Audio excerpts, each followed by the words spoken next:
সমগ্ৰ অসমৰ মানুহ ৰৈ আছোঁ, আমি পৰিয়ালৰ মানুহবিলাক বন্ধুবিলাক ৰৈ আছোঁ যে চাৰ্জশ্বিটখন দিয়ক। অসম আৰক্ষীক এই সময়ত আমি ধন্যবাদ জনাব লাগে যে ইমান কষ্টৰে তেওঁলোকে এখন চাৰ্জশ্বিট দিছে। এতিয়া আমি ন্যায়পালিকাৰ ন্যায়ৰ অপেক্ষাত আছোঁ।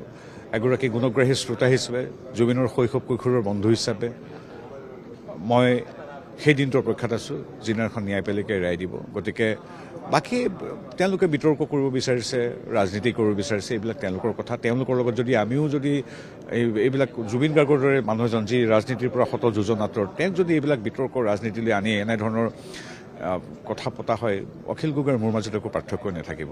গতিকে মই নকওঁ যে অখিল গগৈ হয়তো জুবিনক ভাল পায়, মই নাজানো।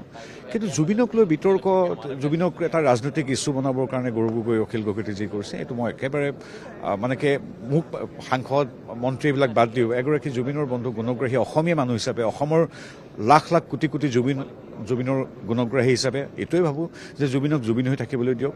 শাস্তি যি দোষী তেওঁ পাব লাগিব। জুবিনৰ সৃষ্টিৰে যে জুবিনৰ সত্তা, জুবিনৰ ব্যক্তিত্ব লৈ আমি অসমবাসী আগুৱাই যাম আৰু অসমবাসীয়ে সদায় শিল্পীক প্ৰাণত ৰাখিব জানে। আমি সেই দিনটোৰ অপেক্ষাত আছোঁ যিদিনাখন জুবিনৰ এই মৃত্যুৰ সৈতে জড়িত যিবিলাক দোষী তেওঁলোকে শাস্তি পাব। কিন্তু মই জুবিনৰ কৈশোৰৰ বন্ধু হিচাপে মই এটাই কথা কওঁ, জুবিনকো কোনোবাই মাৰিব পাৰে, মোৰ মানে এইটো কিবা মানে কথাটো কিবা হেৰি নহয়, মানে ক'ব পৰা নাই, বিশ্বাস নহয়। এইটো কেনেকুৱা মানে, এইটো জুবিনৰ দৰে এজন মানুহে যাক লোকক ভাল পাই জীৱনটো পাৰ কৰি দিলে, তেওঁৰ বিপক্ষে বেয়া কথা চিন্তা কৰিব মানুহ যদি পৃথিৱীত থাকিব পাৰে, মোৰ এতিয়া সেইটো মোৰ নিজকে বিশ্বাস কৰিবলৈ মানে মই ধৰিব পৰা নাই যে এনেকুৱা সম্ভৱ নে। কিন্তু এতিয়া সময় ক'ব, অসমৰ ৰাইজ আছে, ন্যায়পালিকা আছে। আমি সেই দিনটোৰ পৰীক্ষাত যিদিনাখন আমি দেখিম যে এই শাস্তি পাইছে।